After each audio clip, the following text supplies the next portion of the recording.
Tara po, samahan nyo ako ngayong araw at pasyalan natin itong Kaamulan Park. Isa sa talagang dinadayo at pinupuntahan dito po sa binansagang South Summer Capital of the Philippines.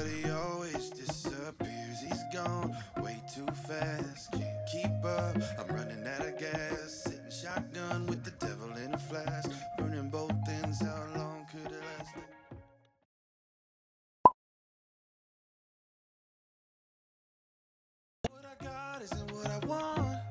I get lost in the thick of it all. God, why do I do this?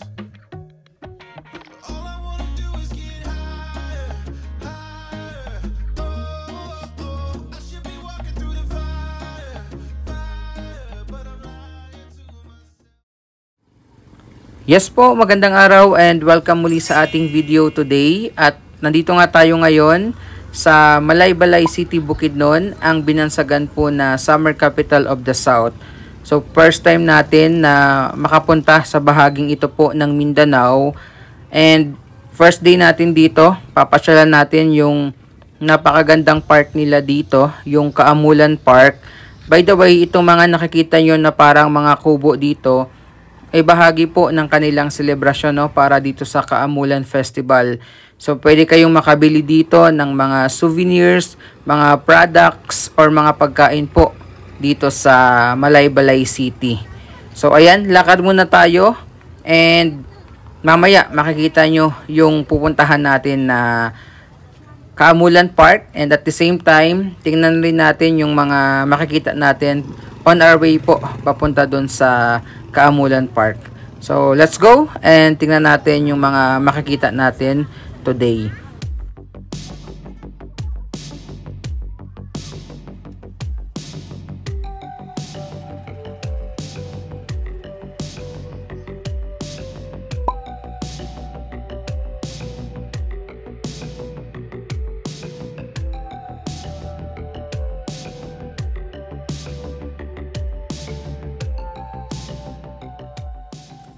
Ayun, so may nadaanan tayo na durian ice cream worth 50 pesos po per cup.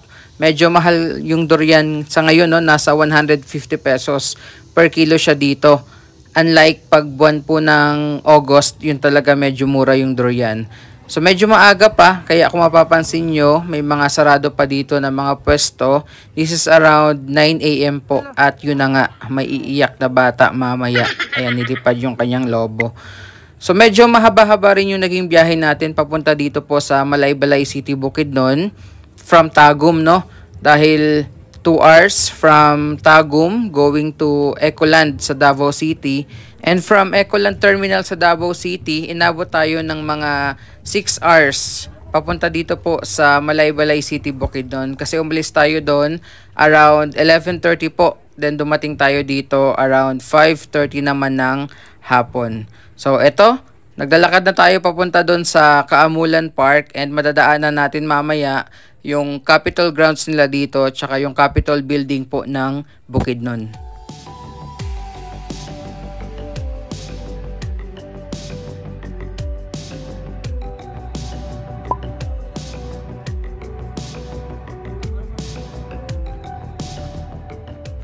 So, ito po yung Capitol grounds dito sa Malaybalay City.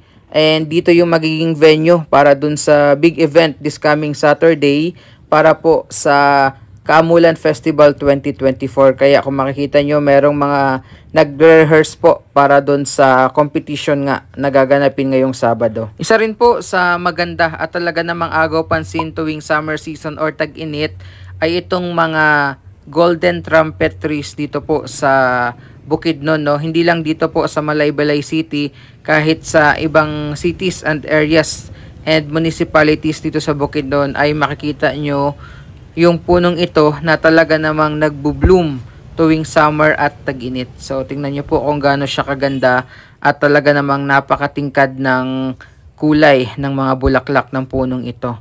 So pag naglakad kayo sa ilalim ng puno, talagang napakadaming mga naglalaglagang mga bulaklak mula dito sa puno po ng golden trumpet trees.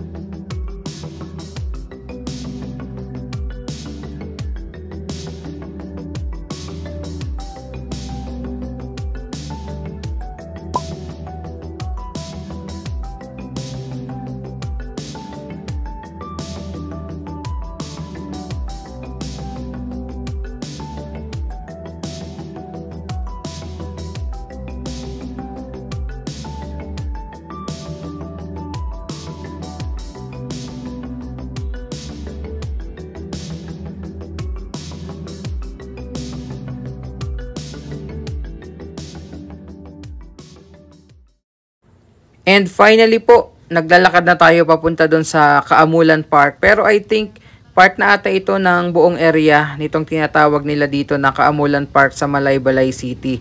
May option naman po kayo papunta doon kung gusto niyo sumakay ng tricycle. Pero kami, naglakad na lang no, kahit medyo mainit. And isa sa talagang napansin natin dito sa Bukidnon, itong matatayog at napakatataas na mga puno nila dito. At syempre, hindi mawawala yung napakadami din nilang pine trees dito po sa iba't ibang area ng Bukidnon. Actually, mamaya pagdating natin doon sa Kaamulan Park, no, mas maraming pine trees pa tayong makikita. So, tara, lakad ulit tayo and mamaya update ko po kayo pagdating natin doon sa area.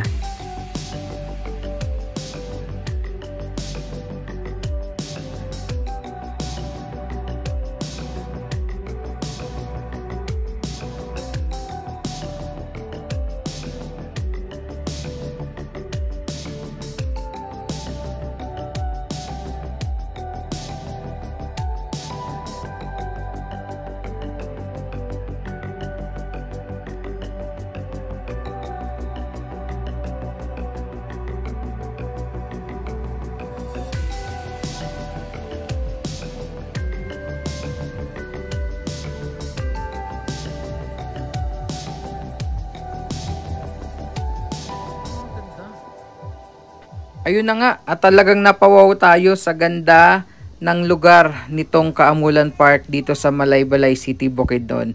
Isa agad sa nakita natin, no, yung playground para sa mga bata dahil for sure is napakadaming mga batang namamasyal dito. And again, free po yung pamamasyal dito, no, walang bayad. And syempre, ayan, kung makikita nyo, talagang agaw pansin at napakaganda rin nitong napakatatayog na mga pine trees na mamaya aakyatin din natin yan, yung bahaging yan nitong Kaamulan Park. So hindi ko sure kung maiikot natin yung buong area nitong Kaamulan Park, pero kung hindi man, ay ipapakita ko na lang sa inyo yung mga mapapasyalan natin today dahil medyo mahapdi na at talagang masakit sa balat yung init ngayong umaga dito po sa kahit ito po ay binansagang Summer Capital of the South, talagang mararamdaman nyo pa rin po yung matinding init bunsod po ng summer season. So, akit muna tayo and ayan, enjoy nyo po yung napakagandang view natin ngayong araw.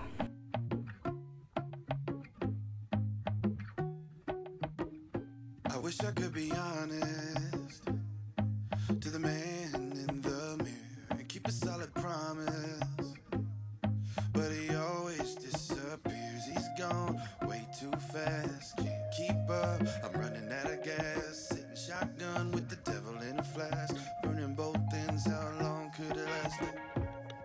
What I got isn't what I want. I get lost in the thick of it all. God, why do I do this? All I wanna do is get higher, higher. Oh, oh, I should be walking through the fire, fire, but I'm lying to myself. I can have it all, I can live it up. Always want more, I won't be enough. All I wanna do is get higher. So maglakad muna tayo sa ilalim nitong mga nagtataasang pine trees dito po sa Kaamulan Park. Akyat tayo dun sa may bandang taas lang ng konti, no, sa unahan lang nitong landmark na nakasulat po ay Kaamulan Park. Meron din pala akong nakita dito, pwede kayong sumakay ng kabayo kung gusto nyong mag-ikot-ikot dito po sa area nitong Kaamulan Park. And kung sa north ng Pilipinas ay meron tayong Baguio City na Summer Capital of the Philippines, ay dito naman po sa parting Mindanao, ito naman yung Summer Capital nila dito. And as you can see, sa nilalakaran natin ngayong umaga ay talagang napakaganda, purong green at talagang mga nagtatayugang pine trees yung makikita nyo. Karamihan or majority po sa mga puno dito sa paligid ay puro pong mga pine trees. Ayan. So napakaganda dahil sobrang aliwalas at ang ganda po sa mata, no? Malamig sa mata nitong mga puno dito. And isa po sa kinagandahan dito ay libreng-libre po na makapasyal yung mga kababayan natin. Kaya yung mga nakasalubong natin kanina papunta dito ay talagang pamilya. At syempre meron din po mga estudyante na pumapasyal dito.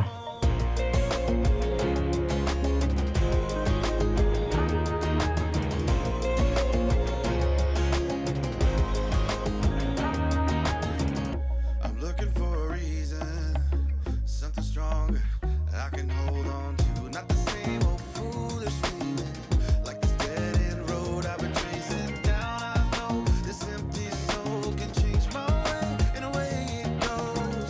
Take a chance and let the dice roll, forever let it go. All I wanna do is get higher, higher. Oh, oh, I should be walking through the fire, fire, but I'm lying to myself. I can have it all, I can live it up. Always want more, I won't be enough. All I wanna do is get higher, higher. Oh, oh.